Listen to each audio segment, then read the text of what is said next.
Episode 148 of 5 Drinks Through Midnight. In the show, we bring the questions, guests bring the drinks. We try to wrap up before midnight. Today, we're headed to Porchlight to talk to their beverage director, Trevor Easton Langer. But before we do, like and subscribe, hit the bells, the whistles, leave a comment if you like what we're doing. Really help us push us in the algorithm. Let's get started.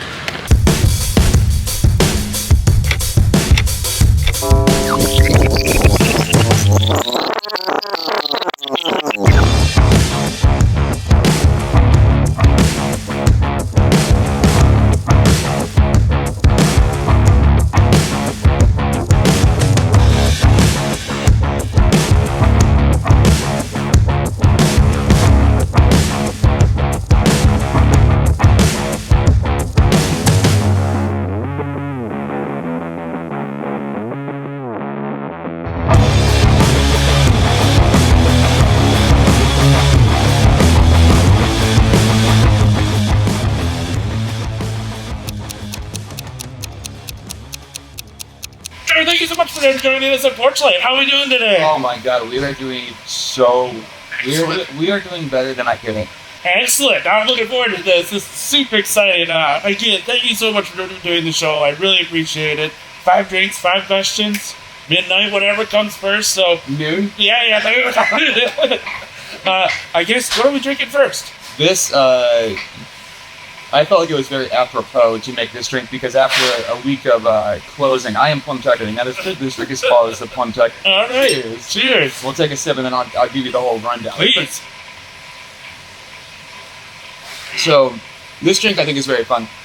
My favorite classic cocktail is a 50-50 blonde vermouth martini. Okay. So I like my sessionable yet spirit forward drink. Okay. And that was essentially my intention with this drink. I thought that there was like an absence of drinks that can, again, like I said, be spirit forward, but also not feel like you are just drinking straight spirit. Okay. So it's a funny and weird and shouldn't work combination of Roku gin, Rittenhouse rye, Ume plum, Jaffard framboise, and that sherry-based Spanish Mustau Blanc vermouth. Yeah. Damn. A couple dashes of orange bitters. That is gorgeous. And it's fun too because like as you look at it, you know, you might see this like faint purple, you put it up to the light, you get this gold. Yeah, I was gonna say, like mine down here looked purple, but then when you pour out yours up, it was a little golden. So I was like, it should change its color. So it's awesome. Gold, tasty, deceptive. Yeah, that's so freaking awesome. Beauty. Yeah. Because like it's floral, it's herbaceous, it's boozy, but it's not. Yeah. And it's just, you get that beautiful like fortified wine, that sherry, and then like one of my favorite gins in the entire world is Roku because, you know, you get that yuzu glue and sakura flower and gin matcha tea, and then you pair it with a ridiculously high proof American rye. It's just, I love how all the flavors that sheen work together just are so harmonious. And yeah, it's a fun one. It's fucking awesome. Thank you. Alright, so question 1, it's always an origin story. How'd you get started in the hospitality business? Well, I mean, as you can imagine, I was the stereotypical, this is not my career person. Gotcha. I was, as soon as I graduated high school, I actually had the opportunity to go overseas for a modeling contract. I know, right? Yeah. I'm a little bit more swollen because of the liquor now. Yeah. And as I was bebopping around Southeast Asia for a while, I decided to go back to my hometown, which is Chicago. Okay. And to supplement the income, I was 19 at the time after I got back. I decided to get into bars. Okay. And I started over at Jean George's Pump Room at the first like public hotel test market. Okay. It's now the Ambassador, I'm pretty sure. Met my first bar mom, Leo Leach, who we had the opportunity to talk to when we met. Yeah.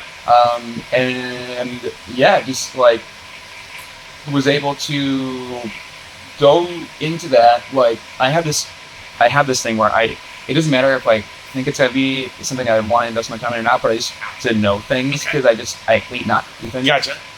And so every single bottle, every single thing, I was like, why is this way? Why is it that way?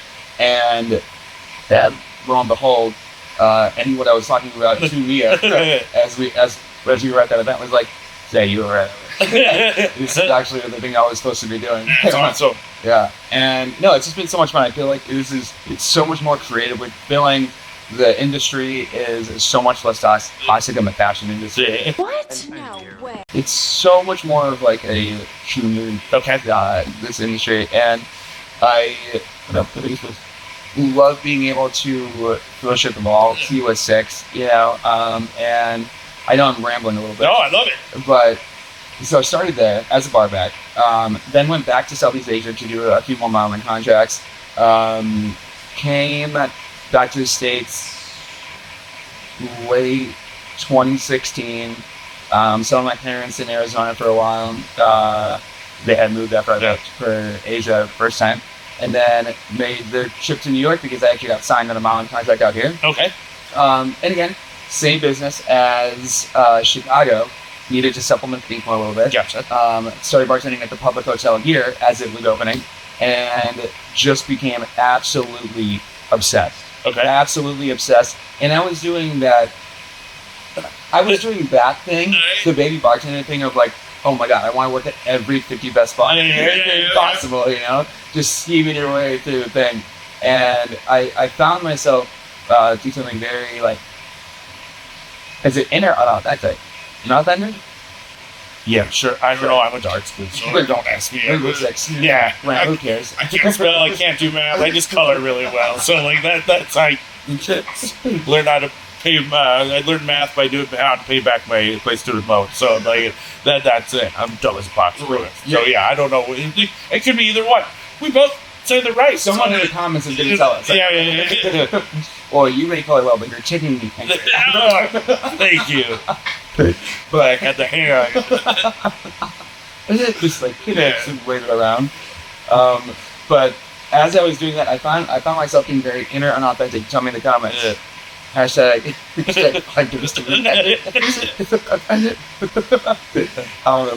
I found myself being very inner, unauthentic because I was doing things because I just wanted to fucking be in the industry. Gotcha. And it came off very like baby bartender-y, And it's like I have realized that people are going to appreciate you if you are unabashedly yourself. Yep. And the whole reason we have friends, right, is because people appreciate you for you. Yeah. If everyone liked you, if everyone thought that you was like, you wouldn't have fucking friends. Right. So like, you should be happy that people like maybe don't. Yeah. Because you're being you. Yeah. Being you. And as I was going through that phase of just wanting to work at all of these fucking great bars to have that resume, I realized that was cute. Yeah. So I eventually got some roots down at my favorite bar in the entire world, which I am so sad to I always think of the eventually back in the scene, never be alive again, which is slowly surely. Okay. At 121 West 10.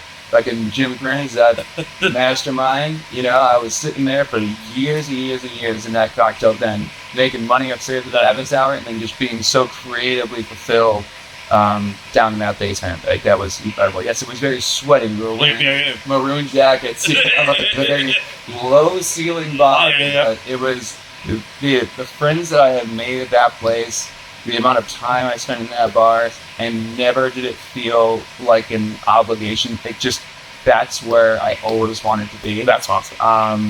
But yeah, I put a Porchlight, that whole thing happened in 2020. Yeah. And that's the point. Yeah. We were talking about this last night. It either feels like it was so long ago, or it feels like it was almost yesterday. So depending on what trauma you have from it, it's either like, no, that took place yesterday, or no, I was like, it's like 10 years ago. Like, right. 2020 is over. It never happened. So yeah. But yeah. Well then, how'd you end up here then, being Beverage Director? Well, so as I tend to do, I ramble and go on tangents and actually don't get to the point of the question. So I had the opportunity to bartend at the Public Hotel, went into I had the opportunity to manage, which I did take. However, I realized that I really wanted to get the experience from real industry years. Yep. And after I was managing at the Public Hotel, I saw an opportunity to bartend. Okay. Because the first book I ever read is The Death and Code book. Okay. And the first name I read in that book was Brian. Yeah. And I saw that Brian Miller was opening a tiki bar on you're auditory. But Yeah. but I was like, I had read about this guy. I want to be. Okay. So I applied late. I interviewed late, and they basically had the full staff, and they were like, "No, dude, you guys like, I know this guy. He's here, just presenting money, but like he wants to do. From what they told me, that he wants to do it. And so I know Brian. He had a great back and forth, and his pirate name for me, the original one was pretty like, but then it became cheap. So we're not. And I met some of quite literally my closest network of people, my closest friend group I've ever had in my adult life at that bar. I have seen all of my friends gone to Lake Kennedy. He's my best friend right now. He just finished his master's program at Boston University. He was at a party there. He was living at Drink over there. Boston. Okay. You have Ray and Kave, who's open Paradise Lounge. Yeah. Chelsea, who is running basically like everything right now. She was coming from Happiest Hour and Lake Joey as well. But my friend Andy, who is like basically doing everything at Rule of Thirds and is now just being a hot actor boy. Yeah. Like it was in my friend Dave, who is like at all of like the best bars. He was wearing undercoat, fucking stuff. Like, what's the place? Funny. Oh yeah. That's where I just spent $200 last night. But Was just there last night. Was it? Please. Pop. Love Kennedy's the shit. Oh, they're good. Yeah. I was in a car with them last tails from the airport, and I was like, oh great, I can buy my clothes here. Just Nice. But yeah, just seeing all, like I said, I don't know these people. Yeah. I didn't know these people, but to see how everyone has progressed so much, I don't think it's insider, but rest of the time, yeah, myself included. Like seeing how much people have just like the forces in this industry has been validating, gratifying, like, you know, a sort of camaraderie things up. And from Polynesian, I'm sorry, I forgot to mention, my friend Cam Winkle, who was also in USHG at Bartending Manhattan when they got Key Parties won the watch. Okay. You know, that's my boy.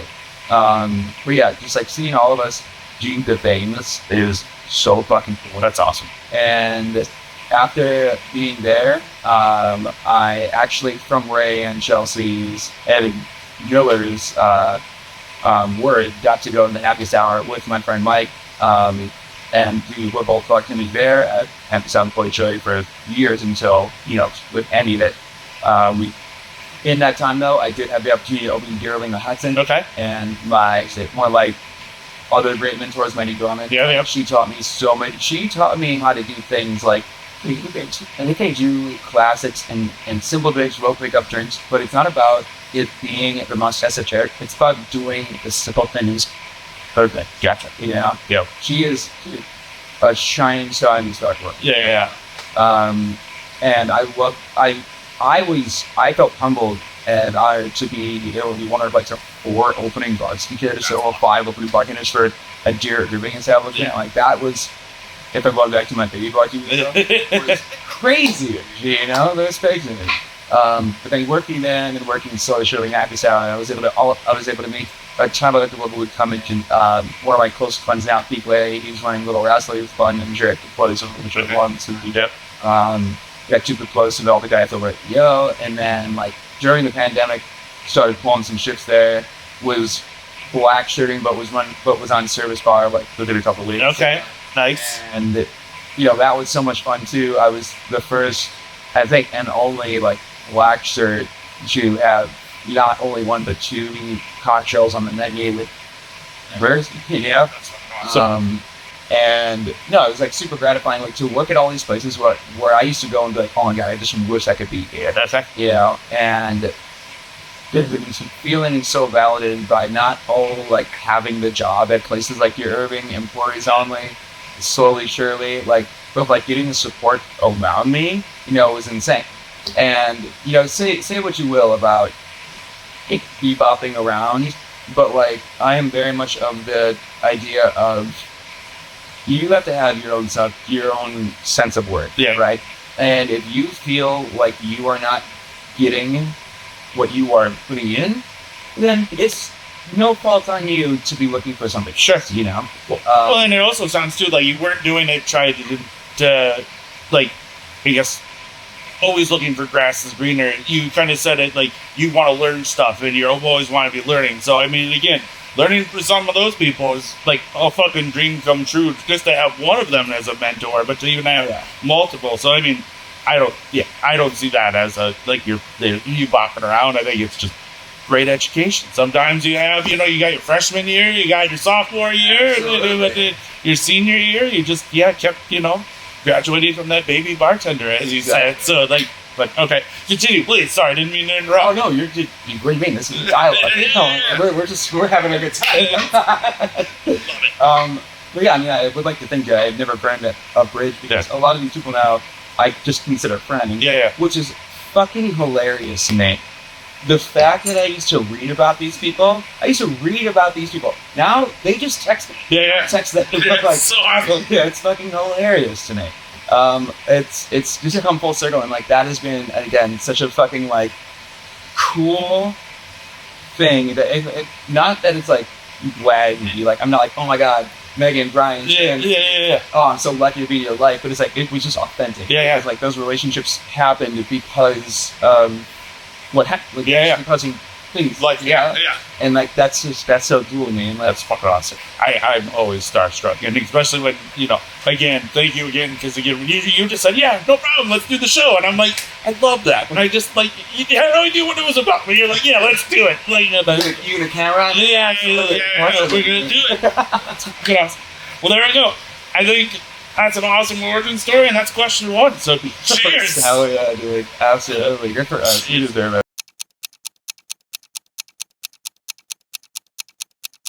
All right.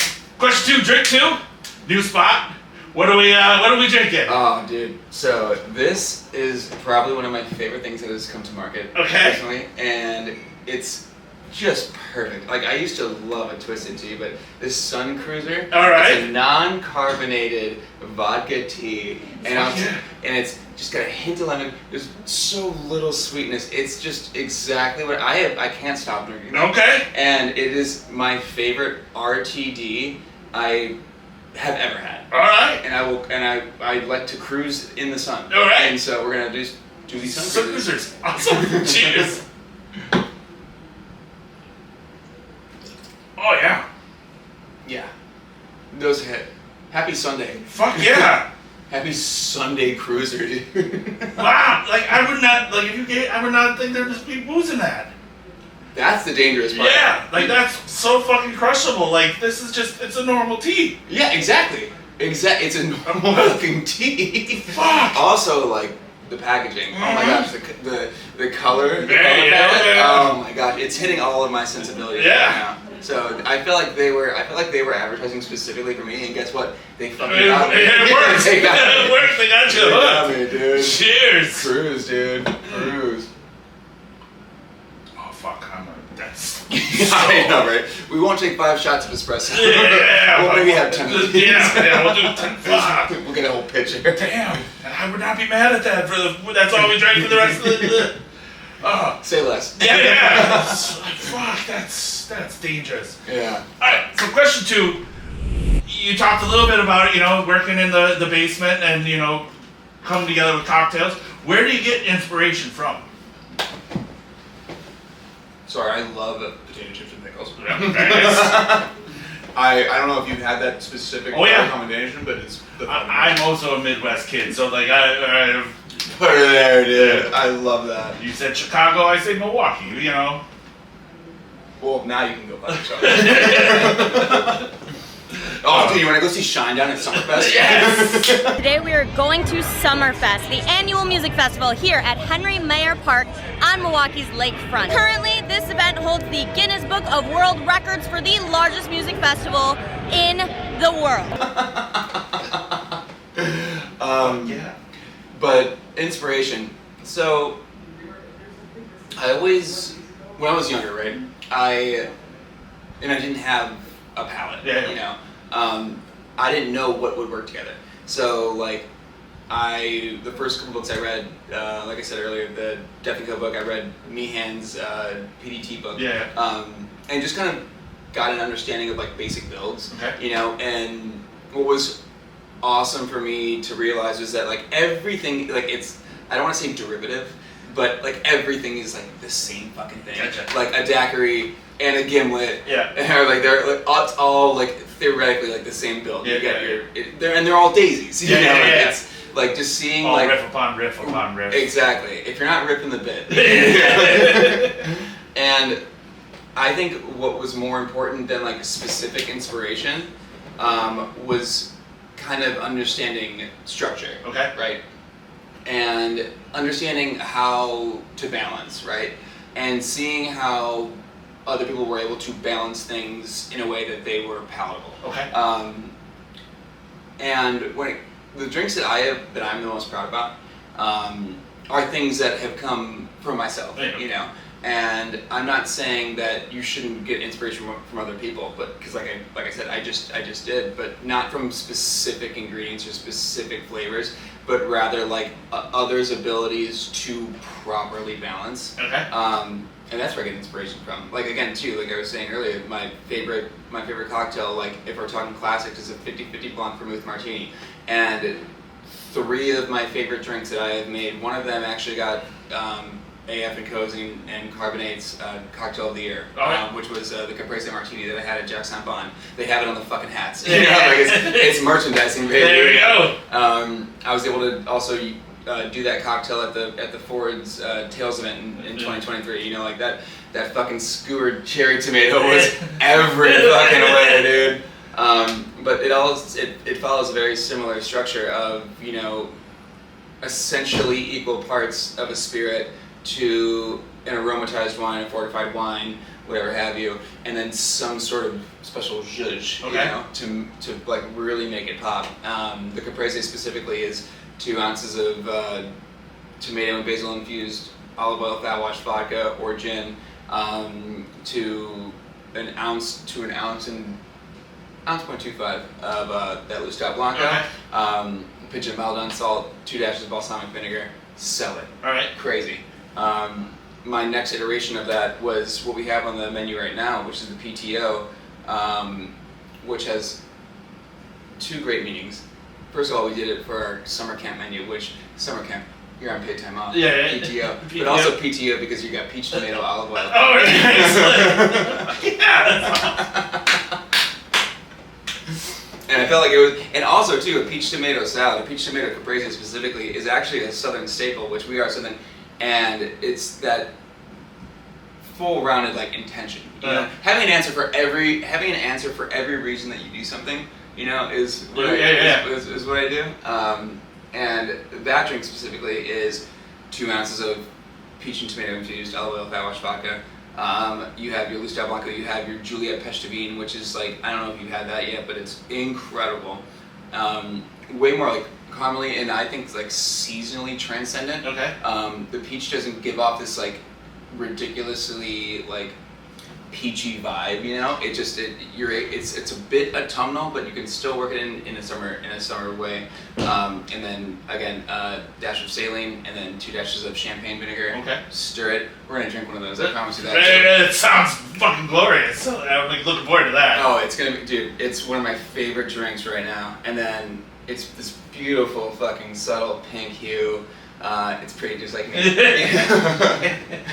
Hair toss. And yeah, it's just I love kind of like building upon the things that I have made. And then again, the third was what we drank earlier, the Plum Tucker, which is like this amalgamation of ingredients that you wouldn't think work well together. And that's its own thing, because you have to make a menu like readable, right? Especially if your understanding of your clientele, Sure. like if it doesn't take a master of social deduction to know that a bar in West Chelsea on fucking 28th and 11th is gonna get a bunch of, you know, Hudson Yards people, and that's fine, you know? Yeah. Like, that's not a bad thing. It's just kind of knowing your audience and knowing what people are gonna be receptive of, right? And I did take a risk with that drink, because for some, if you were to read gin and rye in the same fucking drink, you're gonna be like, that sounds stupid. Yeah. I mean, even admitting to myself, I'd be like, okay, but I actually have to try it. How the fuck, you know? But people have been receptive to it. It's been good. I was actually talking with Star Chefs the other day. They asked for the fucking recipe, and nice. Like it's fun. And that was actually a riff off of another drink that I had at Jack's that another one of our Midwestern boys, fucking R. Simonson. Yeah. That motherfucker. Right? And that was another validating thing. He asked me specifically for that spec of that first iteration of that drink, and I was like, again, going back to baby bartender me, I was like, did Robert Simonson just ask me for a spec on my drink? And he walks in and calls me by my first name because we hadn't met before. I'm like, that's fucking crazy to me, dude. Like, and not to be all starstruck, because like that, I try to never not be. I hope that I've never. Not that I try to not be starstruck. I like to treat people like people, but you know, thinking about back when I was this young fucking like 19-year-old, like reading about all these people, and now these people like I have a very casual and like just genuine relationship with, by way of like being more confident in myself and like realizing that people want your authentic self. They don't need people just gawking over them. Is just like full circle hilarious to me. And it's shown those you because like when that mentality switch happened, you know, and you know you're just being you. Everything's just started getting better for me in the drink aspect. You know, like I got my fucking mentors turned friends, like Brian Miller, Megan Dorman, Jim Perrin. It's fucking awesome. You know, it's fucking crazy to me. Yeah. Like, but it's fun. Yeah, no. I totally get the point of not trying to be starstruck, but I'm always starstruck. Especially like when Hannah is like, Tim, we want you to come to an event. And I'm always like, yes. Like, I don't even care what the fuck the event is for, because the people that are going to be there, and I'm you know, kind of like you said with the, you know, your bartender being like, is that Dale DeGrom? And I'm going to be like, so, like that. And then they're always like, have you met so-and-so? And that's how, you know, we like, I just love it. I geek out. Because again, I don't understand why Hannah keeps inviting me, because I don't. Come on! If she keeps inviting you, it's because you got some fucking clout. Yeah. But no, I love it. But like but again, I don't write. I don't do it. All I do is drink with people that get on the internet. Hell yeah, dude. So again, you kind of brought up something which was going to be one of our follow-up questions. Do you feel that people make the bar, or is it more like the Field of Dreams, build it and people will come? Oh, dude, that is a nuanced question. I don't got deep real quick. Oh no, dude. How about you take me out to dinner first?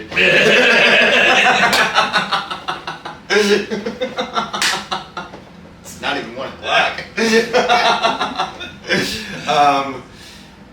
I mean, if I have to answer that question definitively between the two, I would say it's people. Okay. Because everyone's sense of good hospitality is subjective. Sure. There is no such thing as like a ubiquitous good experience. Mm-hmm. Your experience is specifically to you, and what do you want? What do you even want at that time? It doesn't have to be the same thing every time you go. Yeah. Sometimes when I walk into a bar, I don't want anyone to fucking talk to me. I got my fucking headphones in. Yeah. I want my fucking high life, Yeah. and I want a shot of plastic bottle well tequila, like with no fucking lime. I don't need the training wheels. I want to feel like garbage, and don't fucking talk to me. Leave me alone. Exactly. Yeah. And it's like the ability, like for bartenders, because it's not, you can't put it in a fucking training manual. Yeah. The people behind a bar, the people that are serving, the people that are hosting, like anyone in this fucking industry is.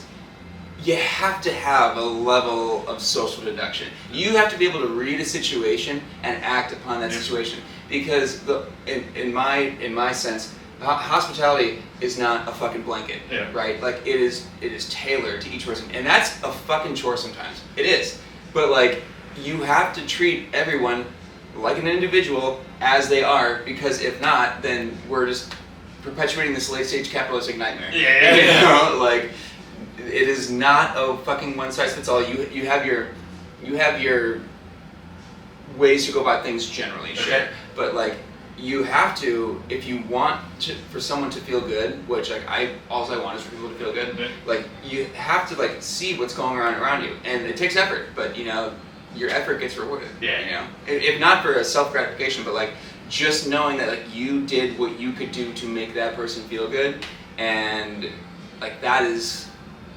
I don't want to say it's better than a tip because I want the fucking tip. But, you know, but like knowing that someone is generally feeling better because you took the time and the effort to realize what that person needed, whether it be fucking nothing, or whether it be sitting and hearing them talk about, you know, being on the train for 30 minutes because someone pulled the emergency brakes. You know, like it's tailor made. Yeah. You know. Well, there you go. I think that's question 2. So that's fucking awesome. So. Oh, dude, pickles and chips and sun cruisers? Are you kidding me? Oh, you can't go wrong. The pickles and vodka? I mean, come on! Like, we're just being brownie boys. Yeah, exactly.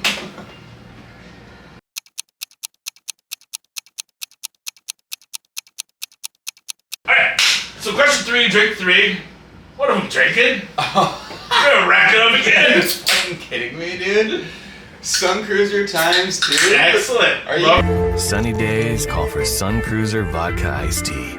joking? Come on. Oh, fuck yeah. Can't go wrong. And you're gonna fucking hate the next drink, I promise you. I'm gonna make sure you do. But let's enjoy this while we can. So question 3, since we've had we call this our talking shit segment.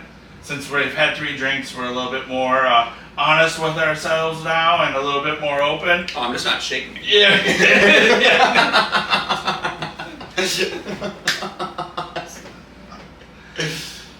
Do you shake when you wake up? Put it in the comments. Yeah. What's one trend in the bar world that you're most excited about right now? And what's one trend that you wish would die?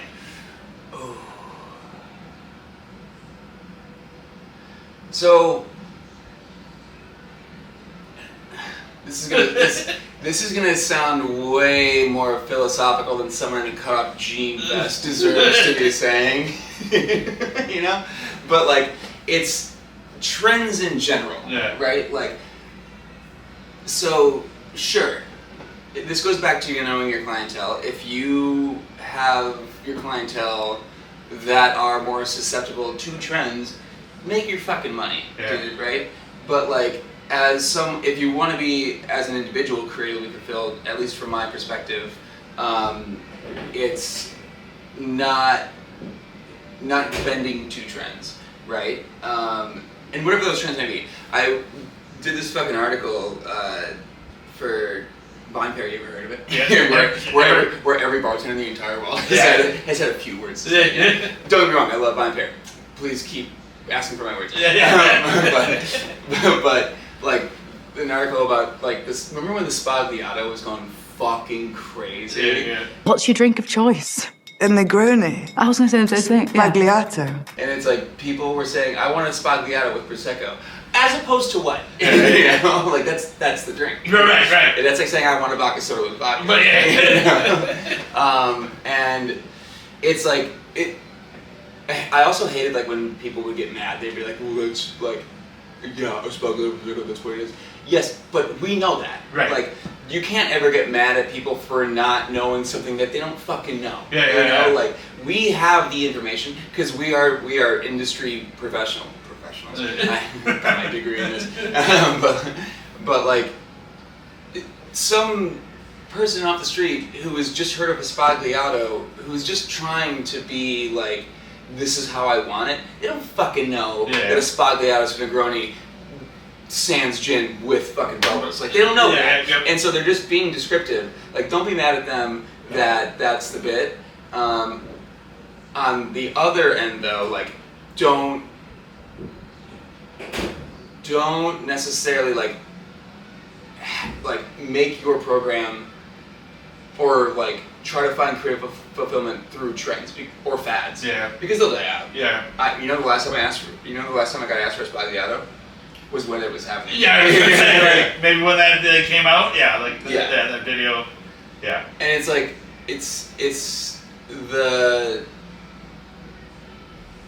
bending to trends that is, in general, that I think not needs to die. Again, have the thing for the people when they want it. Sure. Don't make it your identity. And also, like, this is gonna sound contradictory, but like to each their own. Like, I have the things that I like, and that is not gonna be the things that somebody else likes. Like, I don't ever want to tell someone what they should or shouldn't do. I'm not here to give advice. You know, because my perspective is my own, right? And you know, I can empathize with you, but that doesn't mean I'll have complete understanding. All I can do is try to. I can validate you. Sure. And I would never want to say I want to see something die, except for people that stop on the fucking subway stairs.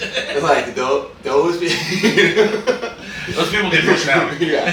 But again, too, perspective. They're probably not from here. You don't get the bit, but that was. We're riffing on bits right now. There we go. But yeah, I mean, I don't necessarily think that any trend should die, because if it is something that you are passionate about, dude, fucking go for it. Okay. Go for it. And I say dude in a very like gender specific. I gotcha. Like, just go for it. Like, do what you want to do. I don't ever want to be the one that says something should or shouldn't happen. Alls I think is important is being true to what you want to do creatively, you making sure you feel fulfilled. Okay. So, all right. I'm sorry, that was a very runaround answer. No, I love that. When we interviewed Ivy Mix, she was like, milk punch needs to fucking die. So, like, I was expecting... No, it doesn't, because milk punch is fucking awesome, dude. Milk punch is great. Milk punch is fucking great. Sorry. Also, everything has its place. Everything's fucking good, dude. Like, you know, my favorite bar in the entire fucking city is the Commodore. And you got, wow, a bartender that looks like me said the Commodore is their favorite bar. Who would have fucking thought? Yeah. But they make the shittiest pina colada with a fucking plastic bottle amaretto float. And it's my fucking favorite drink. Nice. It's my favorite, because it's the place, it's where I'm at, it's what I want. And it's not some fucking, like, super esoteric, like, infused bullshit that I make, you know? But it serves its purpose. It's exactly what I want, and it is part of the environment. Like, nothing should die. Right. Nothing should die. And I'm gonna ramble. You said I could. No, please. So I'm fucking gonna. I hate when people say, like, you're using blue curacao or Midori. Like, is the hill you want to die on the Technicolor? Is the dye?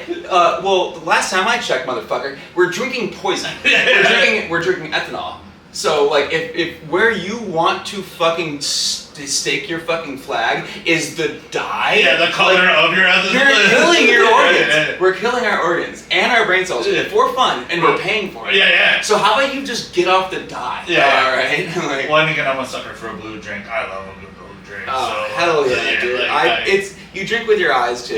You know. I have poured drinks in my eyes. But I don't know. But you drink with your eyes. You drink with everything. You know, it's a sensory. It's a whole sensory thing. Like the way you're touching, the way you're looking, the way you're feeling, everything. You know, and like this thing of like, oh no, we can't use this because that. It's like, why the fuck not? Why? Yeah. Who said? Yeah. I didn't. Yeah. You know. Do you have a cocktail that you've broken all the rules of that you are most proud of, or anything that broken rules? What do you mean broken rules? You mean like you shouldn't have done? Oh my god, dude! I love making drinks that break the fucking rules, dude. Because fuck you. Because fuck you. Why not? Guess what? It's selling. Yeah. Well, people love it. You give people what they want. Exactly. Yeah. I had a drink. Again, if we're talking like full circle intention, I was the head bartender at Bar Calico and the George Room over in the Freehand hotels. That Authentic Hospitality. They opened up Jackson Bond. I went over there to open up that place, but still same family. I was working with those guys for a long time. They're doing great. They just got all the Broken Shaker properties. They're exceeding ridiculously. But you know what I loved about being there is like they were like, because I had worked with them at the Happiest Hour in Slowly Surely. That was like half of the people that were running that place, and they were like, Trev, we've known you for a long time. Just fucking do your thing, you know, which was great. And as much as it is hard to believe when I have like 4 of my 10 press-on nails, you know, and I have this turkey and the wolf and crop jean jacket, and I have fucking well-stained.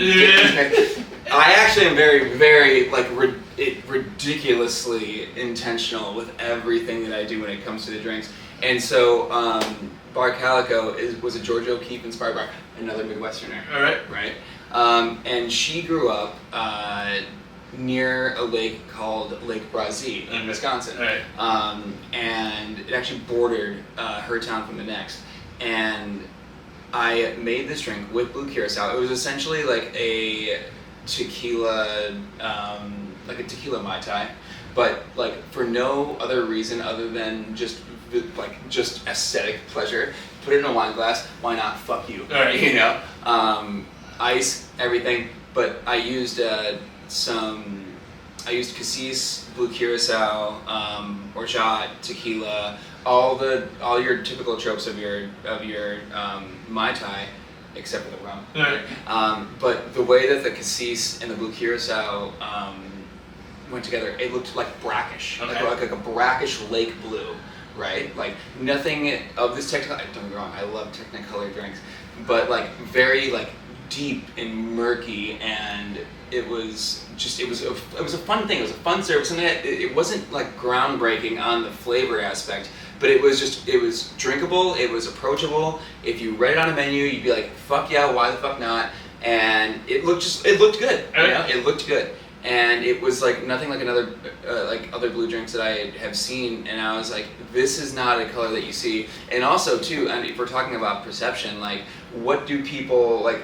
As someone who studied behavioral sciences and sociology, like how do people perceive things, right? If you see something that looks a little bit more like muted toned, even if it's fucking blue, sure. Right? Like if someone sees a Technicolor drink, they're like, oh wow, that's probably like artificial. It's like, yeah, it's all artificial. Yeah. Like, but since it was brackish, since it had that more muted tone, that like deeper tone, people were like, this is the best. Sorry. Yeah.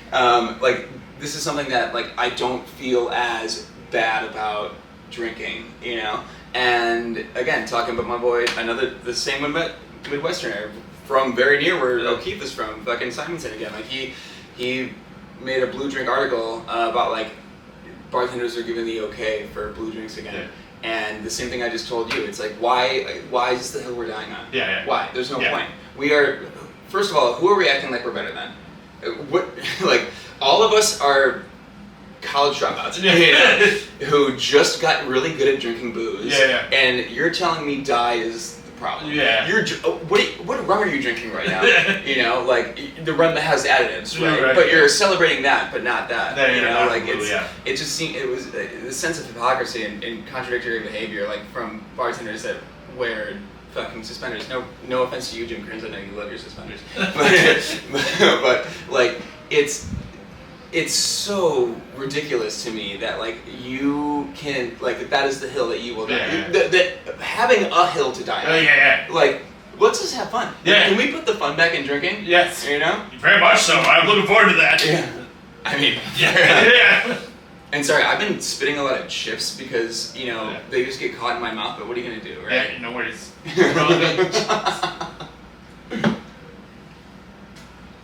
Well, there we go. I mean, that's question 3, and again, we didn't talk that much shit, so, or we did a little bit.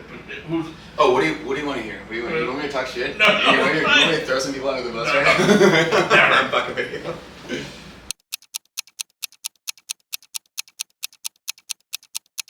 Can I just talk? Yeah. So before we do our 4th drink, I just wanted to give you a little gift. Oh. Okay.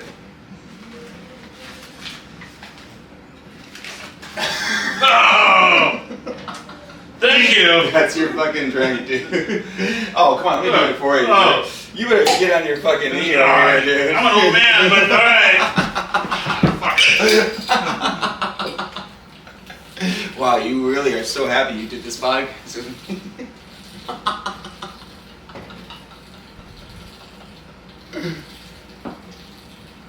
I don't have all day over here, dude.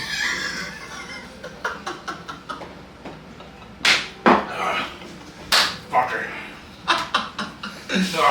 Oh, I told you you'd hate me. Yeah. All right. Well, thanks. You're welcome. You ass. Love it. Like and subscribe. Yeah, please. Yes. All right. Well, question 4. You answered it already in the previous question, but I was going to ask: being a professional, do you still like to go out, and where do you like to go? But you've already answered that question. So, new question 4. Yeah, I love it. Sorry, what time is it? It's midnight. If you could have any 5 people belly up to the bar, living or dead, who would you want? Oh, fuck, dude, that's a wild question. 5 people. Can I have less? Sure. Yeah. Absolutely. 3, 2, 1. No one. Yeah, it's working service. Yeah. Definitely the love of my life and my partner, Whitney Mitchell. That girl is the reason I fucking wake up in the morning and I don't fucking want to bash my head against the wall. All right. Definitely her. I would say. Well, now I want to say only her just because like she'll really love this. Sure. But if I could say 2, it may go above 5, but my friend, one of my best friends who I met opening up the Polynesian, Mike Campbell, he introduced me to a network of incredible people, and I say network like that's like a business sense, but like people who are just of such a like similar vein, right? Like my closest friends now are people that I've met through him that I would have never met, Right. like because they were all in his life, like from high school, college. Gotcha. So like I was at a bachelor party. I was at his bachelor party last September, I think, and like I was ingratiated into like their like fucking like hometown fucking group of people, right? And those people have all become my closest friends too. Okay. So I don't want to like say anyone's name specifically because I don't want to leave anyone else out. Gotcha. Yeah. But like just to throw out a few, you got fucking Mike Campbell, JP, you got Bober, you got Joe Sodas, you got Papa Larsky, you got They're packing the bar. I only wanted 5. Yeah, Like, no. But it's like you get one or you get them all. Yeah, Right? yeah. Like again, I'm not trying to exclude any people, but like these people are very very special to me, and I love that like somebody who I had met just happenstance was able to introduce me to a whole group of people who have also become my very close friends. So I would say those people. Oh, I mean, also shout out fucking all my people from Polynesian, like Andy and fucking Ray and Kabe and fucking you have Sweeney and Dante and Kobe from Happiest Hour. So if I'm forgetting people right now, it's because we have drinking Sun Cruisers. Yeah. And I had 3 hours of sleep. I took half of Vyvanse, and this guy's drinking fucking Smirnoff Ices, dude. But like there are so many people.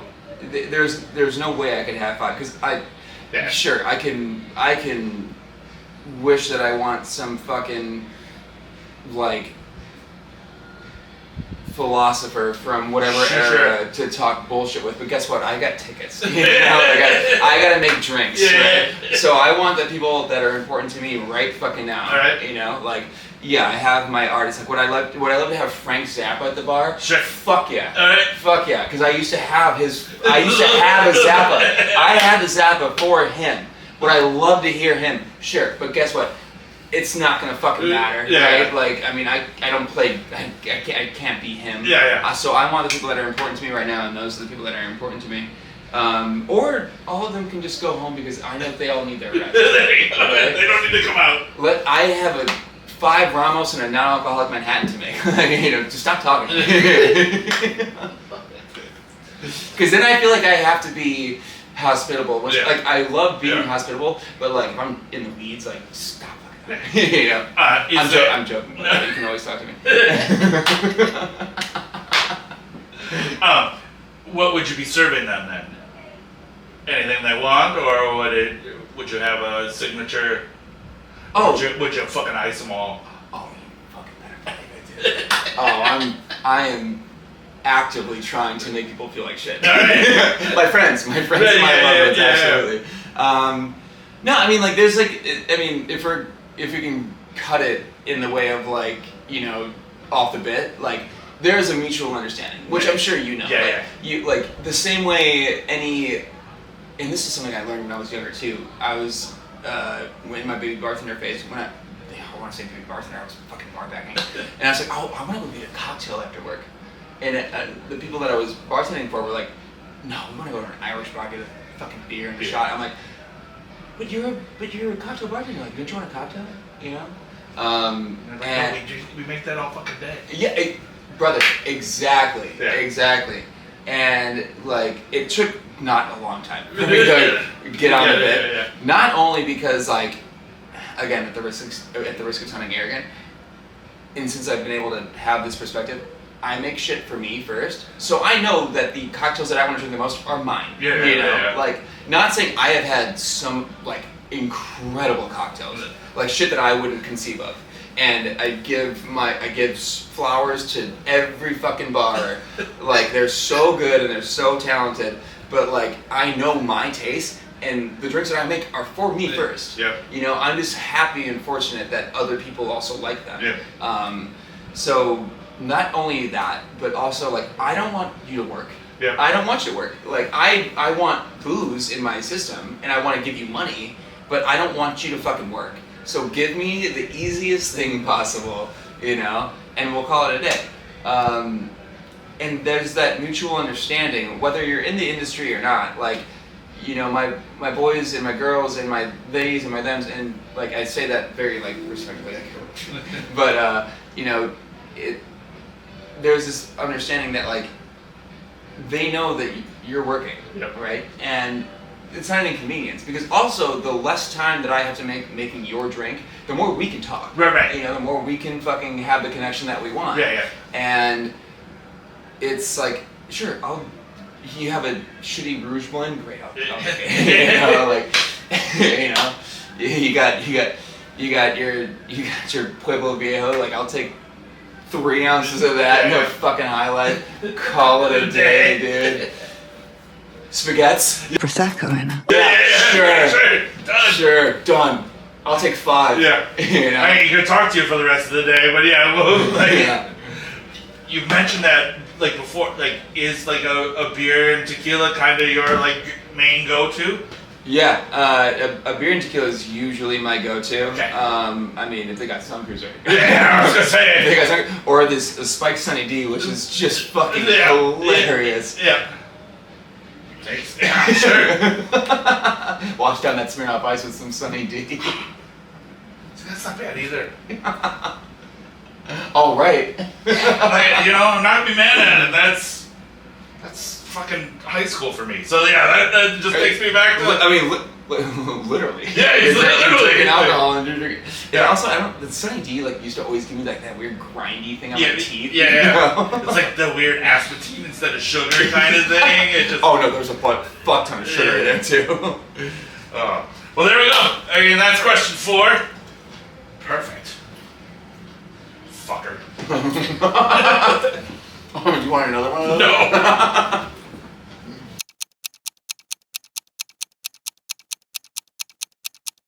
Question 5, drink 5. Last drink of the night, of the show. Of the night. What are we drinking? Oh, we're drinking that PTO. Fuck yeah. That beautiful PTO. It's gorgeous. It's elegance and simplicity, right? You know? So a nice little pink golden hue. Beautiful. No garnish is necessary. You're chilling. It's fine. Just get after it, right? Awesome. Oh, fuck yeah.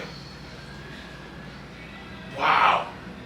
Okay, what was in that again? So peach and tomato, olive oil, fat wash, kettle 1. You have your herbaceous, sherry-based Spanish Blanc vermouth, your Gustavo Blanco. You have tiny little bit of that Juliet Pêche de Vigne. You have a couple dashes of saline, a couple dashes of champagne vinegar, stirred. You would think, oh, this might be too astringent, this might be too sweet, but it's the same way that it looks. It's the elegance and the simplicity. You have that slight vegetable note, even though I know tomatoes are fruit, but fuck off. Yes. With the tomato. And the peaches just work so well, but it's not so fucking like peachy to the point where you're like peachy. Yeah. You know? And like I said too, the Juliet is like it's so mellow but so good and gives you like what you need, and also like balances that astringency from the champagne vinegar. Everything like just works so cohesively. It's so harmonious, and it's just easy drinking. It's a ton of fucking booze, but it's just easy, flavorful, but not too in your face. And it's fucking awesome. If I can use a fad term right now, she's very demure. Oh yes, very mindful.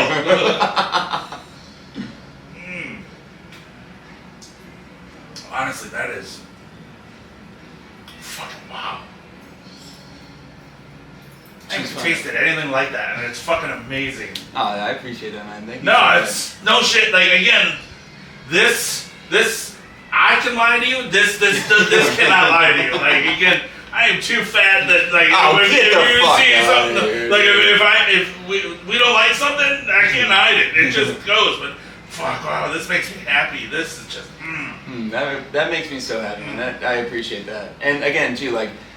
And that's not trying to sound arrogant at all, but like I love my 50-50 martinis, and especially like 50-50 Blanc with martinis, and this is essentially that template just with like some bells and whistles. And when I see other people enjoying it, it just makes me happy because I think it's just so good. Yeah. You know, and I love talking about it too because it's something that I'm passionate about. You know. It is just honestly, it's gorgeous. Like. Because you get that peach, and then all of a sudden, like, it changes, and then the tomato is there, and you're like, what the fuck just happened? But like, oh, that is just, it's fucking awesome. But it's not like and I so much appreciate that, but it's also like not like a spirit bomb either. No, like, this is...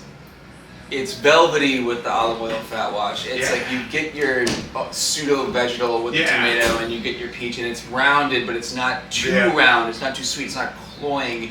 And then also with the astringency from the saline and the champagne vinegar, it's so harmonious. And also, like, make a cocktail with vodka, trust me, it works. Yeah. Fuck yeah.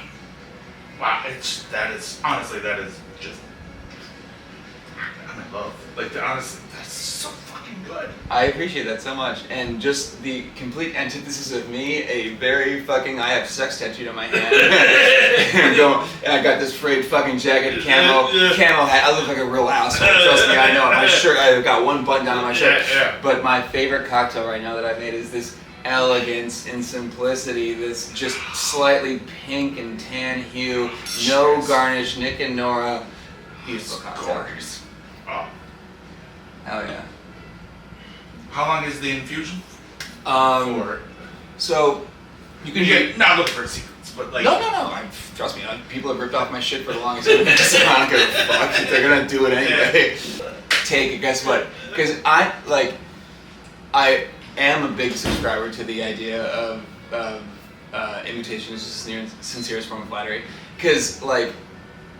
Again, I know that the Caprese Martini was a trend last year. Yeah. Mine specifically was mentioned for the cocktail of the year, and they said like this, like my spec kind of, and I know that Martini's has one, but they do like a fat wash with whiskey. It's totally different.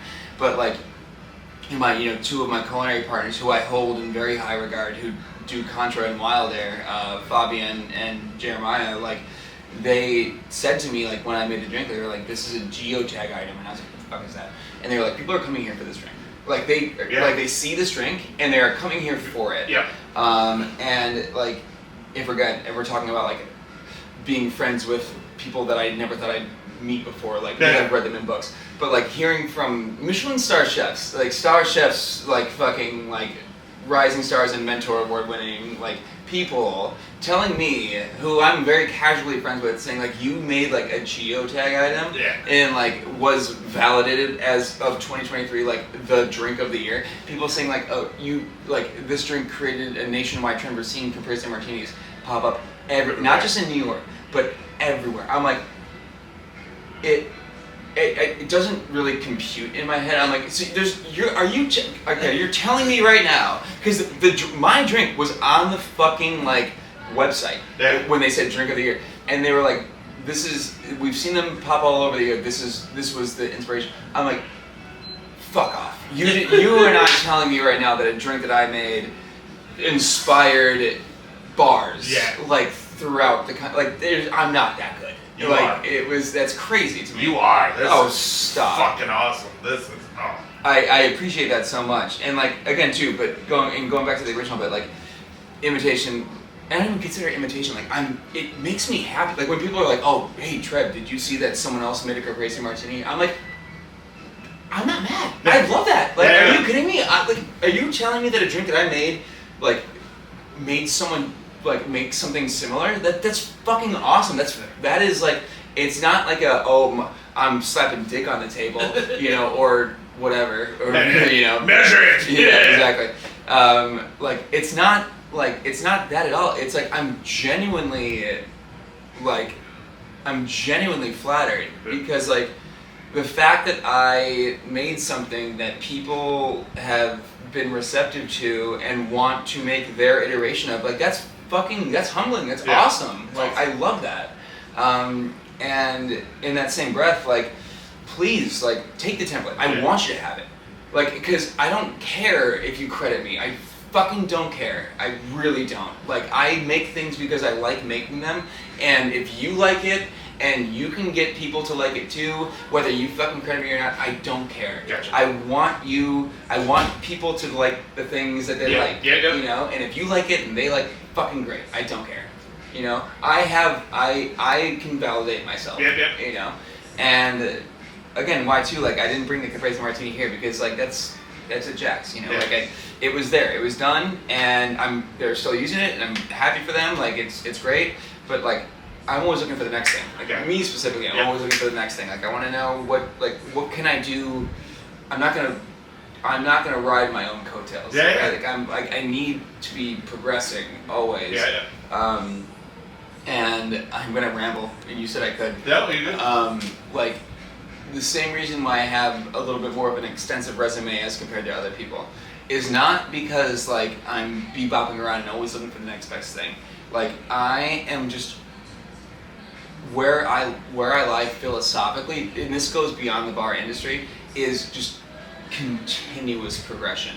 Like, if you're not moving forward, you're gonna become antiquated and archaic. And I don't live in a fucking museum. I'm not Ben Stiller. No, you're right. No. But sharks stop swimming, they die. So like, it's like one of those things that, like, if we're not learning, like, if I stop learning or stop talking to people, I feel that, like, I'm just gonna be bored and like I'm gonna be the guy at home at the internet, like sitting at my desk and finally just talking. This isn't how it used to be. Good. Good. It should never be how it used to be. You know, like even my own family hate me for it. You know, like I hate the idea of, like, I know everything I need to know. No, you don't. You will never know everything you need to know. Like, there is always a perspective. There is always a situation. There's always a dynamic that you don't know. And you are going to have to make the conscious decision to, like, try to empathize and understand something that you have never experienced. And that's important. And I know this is going so off topic. No. But, like, it really does go kind of full circle with, like, how I approach hospitality, because it's like, if you walk into a bar, if you walk into my bar and I'm behind the stick, which I'm not anymore, thankfully. You know, I wanted the salary and the benefits. I didn't want to wear a uniform. But, like, if you walk into a bar, like, you are you. You're not a guest. You're you. I don't know who you are yet, but I will know you. You know, like, and I'm never gonna give you a fucking tagline. Everything's improv. Like, I am going to make the investment into you because I want you to feel like you're having your own experience. Right. Because there is, like, I have had bartenders treat me like shit, you know? But they have treated only me like shit. But I know it's because we may not see eye to eye on whatever, okay. right? But I know that the reaction I'm getting from that bartender is genuine because it's the two of us, okay. right? And I tip that bartender 100%. Every time. Because guess what? You know who I don't tip 100%? I don't tip the bartender who is treating me the same way that they treat every other fucking person. Because it's scripted. Yeah. You know? Like, I want genuine behavior. Yeah. You don't have to fucking like me. That's fine. Like, you should never feel obligated to like somebody. You know? Like, that is the beauty of hospitality. Like, you should just be able to like the people that you like, whether that be in a bar or just your friends. Yeah. Like, you latch on to the people that you like. And especially if I'm a guest and someone's the bartender, if someone is so direct and upfront that I know that they don't like me, oh my God, do I love it? Because they are unabashedly themselves. And that's fine. What's not to like? Well, stop. Fucking stop. Come on. There are things to not like, and I get it. I'm a yapper. I Please. I iced you. Yeah. You know. That's the only thing that we'll definitely hold that against you. Yeah. But I mean, like again, we don't have to glad hand each other. Like there are things about me that I know people won't like. Like, I'm loud. I can be abrasive sometimes. I know I drink a lot, and I won't shut the fuck up. Like, and I'll make out of pocket jokes, but that's me. Right. And I'm not sad or mad about who I am, but that will not always be received like the best by other people, and that's fine. Right. You know. But when someone can call me out on my own shit, which I know my own shit, I will appreciate that so much. I love when someone can just tell me, hey, dude, you know what? I know you're being you, but I don't really fucking jive with you. Yeah. But, you know, I'm doing the job. I'm like, I love you.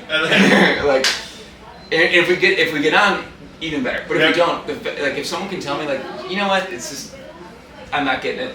Great.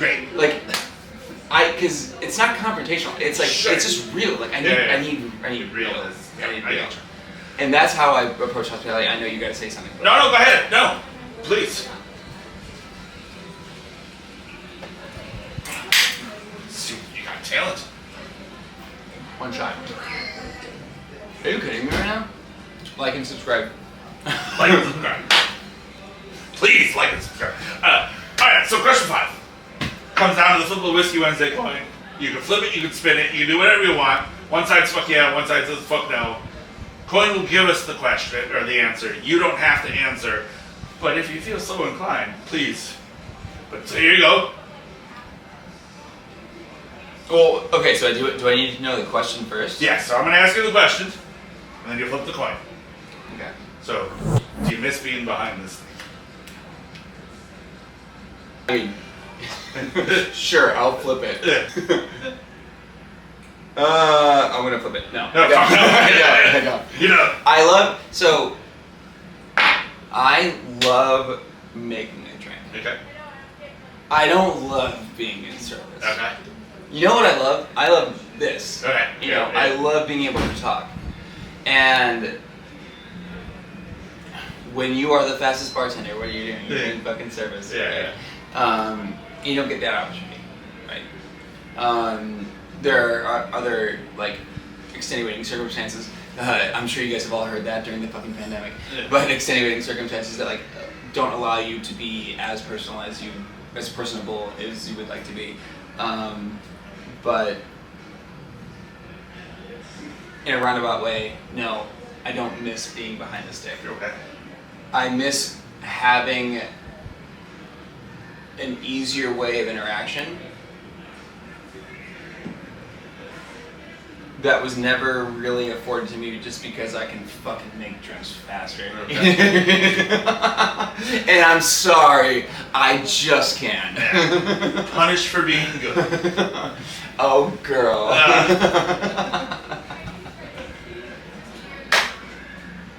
Well, there we go. That's 5 drinks down, 5 questions answered. Trevor, thank you so much for having us at Porchlight. I really appreciate it. Are you kidding me? Thank you so much. Dude. This has been the best. And again, until I'm gonna clean that up. I'll clean it up. Don't worry about it. Are you kidding me? Until we get together again, cheers and thank you so much. I really appreciate your time. We're going out in 30 minutes, actually.